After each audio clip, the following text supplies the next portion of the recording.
I want to do this as a public service announcement. Listen to this real quick. How's it going, TikTok? This is a PSA for parents. If you're a parent and have a child of school age, you need to listen to me. I'm a nurse practitioner. I'm also a mom. In the past 24 hours, my local hospital has lost 11 people to fentanyl poisoning. 11. Let that hit you for a minute. Of the 11, 6 were under the age of 15. Do I have your attention? This is the third or fourth video that I've posted. If you're a parent and you have a child of... Think about that. If that's true, out of the 11, 6 were under the age of 15. Do you remember how much you knew at 15? It's like next to nothing, especially if you were, brought up in the 15,000 hour indoctrination program called the public school system. You literally knew nothing. You didn't have experiences in life. You didn't have wisdom. You didn't have the application of that wisdom. Your knowledge was lacking. So these kids, they latch onto things. They have peer pressure. Their peers force them into something or coerce them into doing something that they probably really don't want to do. And then they do something that they regret, but then they end up dying. So there's no way to undo what you just did. So that 6 or under 15 is pretty alarming. And this fentanyl thing is getting worse and worse and worse by the day. And the government's not going to help out with it. The government is helping themselves out to profit from it. That's how the CIA worked, at least in the past. That's how the FBI worked. Do you think they stopped working like that? Who are the biggest gun runners in the United States back in the 1980s? Do you remember the Iran-Contra scandal? Do you remember Freeway Ricky Ross? Freeway Ricky Ross was so successful that he was operating in his neighborhood like a McDonald's where they had, it was drive-through drugs, drive-through. And then come to find out, the CIA is using that money to buy firearms for people abroad so that they can fight a proxy war. Don't do drugs, kids. Don't do drugs. I'm greatly concerned about the epidemic use of drugs by school-age children. Say yes to your life. And when it comes to drugs and alcohol, just say no. But the CIA can do them, and they can sell them, and they can traffic them. School age, I want you to stop right now, pause this video, and Google rainbow fentanyl. Google it. Looks like sweet tarts.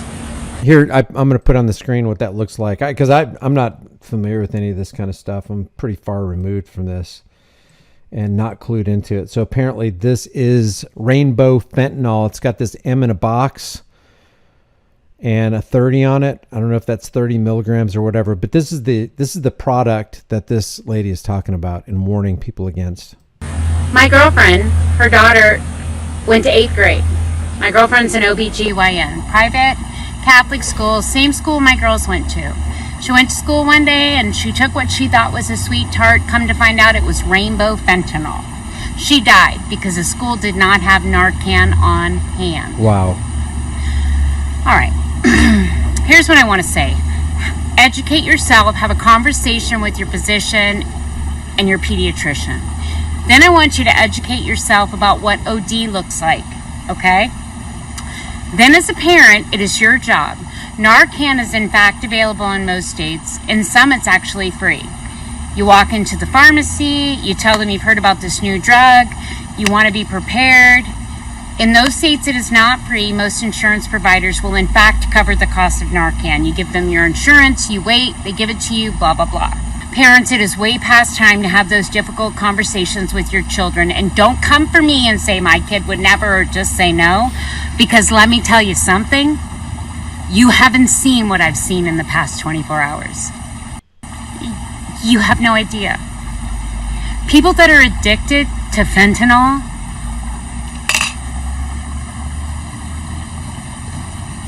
I can't. So she actually knew this little kid.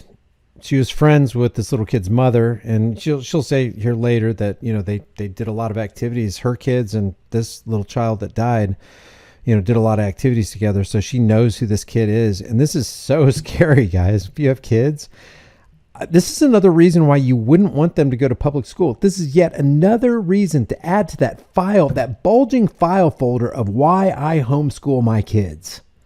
I can't even. And you don't want to know. It is way past time to educate yourself and educate your children, because let me tell you something, if you don't, you may never get to. I'm giving you a gift, and I'm expensive. My girlfriend's daughter. She'll never graduate high school. She'll never get married. This sweet little child was ambitious and driven and funny, and she rode horses with my kids. Please don't let that be you. Wow, that is so sad. Ovis Herder says, this drug is worse than heroin. I'm a combat veteran, was on these pills, and believe me, our government was very eager to dish them out. I can't remember. Do you guys remember the name of the drug that Hitler used to distribute to his troops? It was like there was meth in it, but it wasn't called meth. It was called something else. What was the name of the drug that Hitler used to give to his troops so that they could actually operate 24, 48, 72 hours? They could go like they were Superman. They could get shot and not really feel it and just keep on plowing onward and upward. They even say that in his inner circle that Hitler and the other people were taking it. Does anybody remember the name of that drug? It was pretty popular back then, and it was being given out like candy so that his troops could literally be like Superman. And a lot of people say that they attribute the mass taking of that drug to the advancement. Yeah, it was amphetamine. It was amphetamine, but there was a name on it. There was a name. Let me see if I can find it. It had a name on it. Pervitin. Yeah, just while we're here, I wasn't planning on talking about this. Inside the drug use that fueled Nazi Germany, an explosive bestseller, Mind their exercise.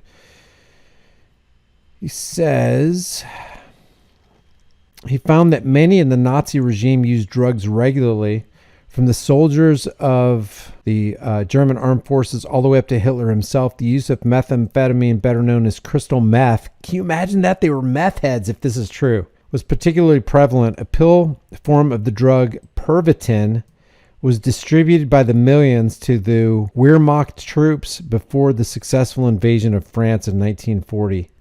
Developed by Temmler Pharmaceutical Company based in Berlin, Pervitin was introduced in 1938 and marketed as a magic pill for alertness and an antidepressive, among other uses. It was briefly even available over the counter. A military doctor, this guy right here, experimented with Pervitin on 90 college students and decided based on his results that the drug would help Germany win the war. Using Pervitin, the soldiers of this war machine, basically the Nazi war machine, could stay awake for days at a time and march many more miles without resting. A so-called stimulant decree issued in April 1940 sent more than 35 million tablets of Pervitin and Isofan, a slightly modified version produced by the Knoll Pharmaceutical Company, of the pills to the front lines, where they fueled the Nazis' blitzkrieg invasion of France through the Ardennes Mountains. It should be noted that Germans were not alone in their use of performance-enhancing drugs during World War II. Allied soldiers were known to use amphetamine speed in the form of Benzedrine in order to battle combat fatigue. So you basically had these super soldiers coming at you who could march for days and days and days and not get tired. And then if you fought them in hand-to-hand combat, they were stronger than you. You could break their arm and they'd still fight through it, kind of thing. Very interesting. So let me know what you think about what this lady said right here. It's pretty sad. It's a sad story, and I'm sure this plays out hundreds and hundreds and hundreds of times a day all throughout the world with this fentanyl stuff going on. I watched this one video one time, and you guys probably are aware of it, where this cop with gloves on, he had surgical gloves on, and he was going through, I don't know, I guess he was checking something in from, the pockets of a criminal they apprehended or whatever. And he just got this stuff on his gloves, and within seconds, this guy passes out and just falls out cold on the floor. Well, it turns out that it was some kind of fentanyl substance that actually went through the neoprene gloves. So he was checking stuff into evidence, minding his own business, trying to, get his job done. I'm just doing my job. And then all of a sudden he falls out on the floor. That's how powerful this stuff is. And now kids have access to it. That's pretty scary. Pretty scary indeed. So there you go right there. Rainbow fentanyl. A term that I was not familiar with until I was doing some research for this video.